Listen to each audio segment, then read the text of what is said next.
नमस्कार दोस्तों, हमारी आज की कहानी का नाम है जायदाद। सैफाली एक आदर्श बहू है। उसने सास की मृत्यु के बाद घर को उसी तरह जोड़े रखा जैसे उसकी सास जोड़े रखती थी। बड़ी होने के नाते सास के साथ ज़्यादा समय बिताया था उसने। उनसे खाना बनाना भी सीख लिया था। एक दिन उसने गट्टे की सब्जी बनाई। उसे खाते ही ससुर जी बोल उठे, बहू तूने तो सविता की याद दिला दी। वाह, तू बहू होकर भी सास की परछाई बन गई। शाबाश बेटा। उसकी तारीफ ससुर जी से सुनकर छोटी बहू प्रिया जलकर राख हो गई। वो सास के साथ ज़्यादा समय नहीं बिता पाई थी और उनका देहांत हो गया था। पर सैफाली ने कभी प्रिया को देवरानी नहीं, अपनी छोटी बहन समझा। सैफाली के मन में सबके लिए अगाध प्रेम था। प्रिया उसका हाथ भी नहीं बटाती थी। फिर भी सैफाली उसे हाथ में खाने की थाली लगा कर दिया करती थी। देवर को भी अपना छोटा भाई मान उसकी हर ख्वाहिश पूरी करती थी। सास के जाने के बाद उसने कभी किसी को उनकी कमी महसूस नहीं होने दी थी। कभी कभी तो ससुर जी भी उसको टोकते कि आराम कर लिया करे, लेकिन सैफाली के तो जैसे पैरों में चक्कर था। उसे काम में ही आराम मिलता था, पर मानव शरीर को आराम तो ज़रूरी है। सैफाली के साथ भी एक दिन यही हुआ। रात को सोई लेकिन सुबह उसकी हिम्मत ही नहीं हुई उठने की।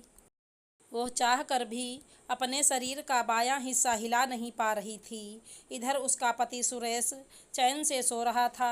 वो उसे भी नहीं उठा पा रही थी। लेटे लेटे बस घड़ी में वक्त बीतते देख रही थी और उसकी आंखें नम थी कि पहली बार बाबूजी को चाय नहीं पिला पाई।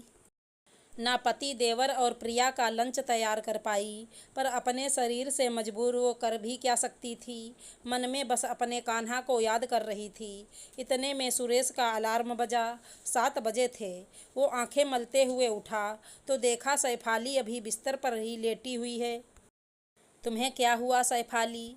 तबीयत तो ठीक है, अभी तक लेटी हुई हो? सुरेश ने सैफाली से पूछा। सैफाली कुछ भी ठीक से नहीं बोल पा रही थी। उसकी हालत देख सुरेश घबरा गया और उसने बाबूजी को आवाज़ लगाई। सभी बहुत डरे हुए हॉस्पिटल पहुँचे। वहाँ सैफाली का चेकअप कर डॉक्टर ने बताया कि उसे पैरालिसिस का अटैक आया है।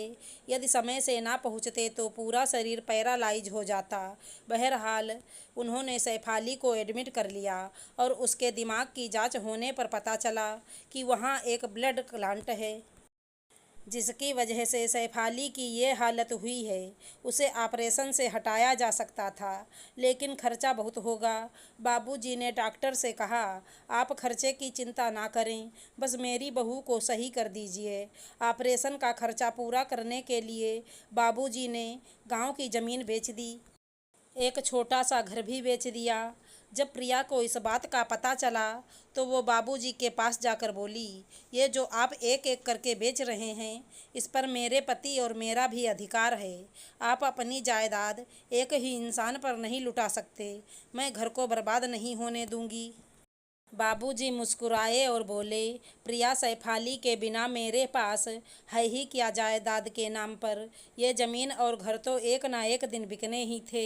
मुझे खुशी है कि ये किसी के ऐशो आराम में काम ना आकर मेरी बहू को सही करने में काम आ रहे हैं। और मेरी बहू सैफाली के लिए अगर मुझे ये घर भी बेचना पड़ा तो मैं संकोच नहीं करूँगा। तुम दोनों अपना इंतज़ाम रखना और आइंदा मुझसे इस अंदाज में बात करी तो अच्छा नहीं होगा। प्रिया अपना सा मुँह लेकर खड़ी रह गई। उसके हाथ खाली थे, रिश्तों और प्रेम से भी और जायदाद से भी। परिवार के अच्छे दिन आए और सैफाली ठीक होकर घर आ गई थी। उसकी सहायता करने के लिए बाबूजी ने गांव से एक नौकर भी बुलवा लिया था। वो घर फिर महक उठा जो कुछ दिनों के लिए मुरझा गया था। आशा करती हूँ हमारी कहानी अच्छी लगी होगी। धन्यवाद दोस्तों।